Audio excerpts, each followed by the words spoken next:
ନିମ୍କି ପଲ୍ଲବୀ ରିମଝିମ୍ ଆଉ ମମତାଙ୍କୁ କହୁଛନ୍ତି ଡିନର ତିଆରି କରିବା ପାଇଁ।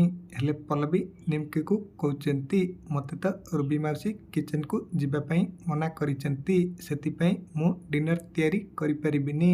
ଆଉ ତାପରେ ମମତା କହୁଛନ୍ତି ଆମେ ତ ଏ ଘରେ ଦୟାରେ ପଡ଼ି ରହିଛୁ, ସେ ପୁଣି ଆଦର୍ଶ କହିବା ଯୋଗୁଁ ତାହେଲେ ମୁଁ କୋଉ ଅଧିକାରରେ ଡିନର ତିଆରି କରିବି।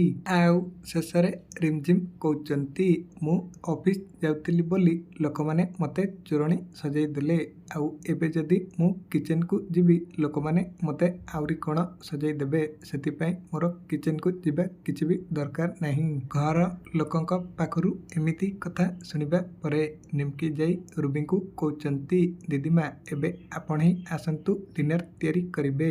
ଘର ଲୋକଙ୍କ ପାଖରୁ ସବୁ କଥା ଶୁଣି ସାରିବା ପରେ ରୁବି ନିଜେ ଯାଇ ଡିନର ତିଆରି କରୁଛନ୍ତି। ଆଉ ତାପରେ ଘର ଲୋକମାନେ ଡାଇନିଂରେ ଖାଇକି ଯିବା ପରେ ରୁବି ନିଜେ ଯାଇ ସେ ଅଇଁଠା ପ୍ଲେଟକୁ ଉଠଉଛନ୍ତି। ଆଉ ତାପରେ ପଲ୍ଲବୀ ଆସି ରୁବିଙ୍କୁ କହୁଛନ୍ତି ଦେଖିଲେ ତ ମାଉସୀ, ମୁଁ ଚାହିଁଲେ ଆପଣଙ୍କୁ କେତେ ଟର୍ଚର କରିପାରିବି। ଆପଣ ଯଦି ଏ ଘରେ କାହାର ଅମଙ୍ଗଳ ଚିନ୍ତା କରୁଥାନ୍ତି ତାହେଲେ ଏବେ ବି ସମୟ ଅଛି, ଆପଣ ସୁଧୁରି ଯାଆନ୍ତୁ, ନହେଲେ ମୁଁ କ'ଣ କରିପାରିବି। ଆପଣ ଏବେ ତାର ଝଲକ ଦେଖିଦେଲେ। ପଲ୍ଲବୀଙ୍କ ପାଖରୁ ଏମିତି କଥା ଶୁଣିବା ପରେ ରୁବି ଆଶ୍ଚର୍ଯ୍ୟ ହେଇ ପଲ୍ଲବୀଙ୍କୁ ଚାହିଁ ରହୁଛନ୍ତି।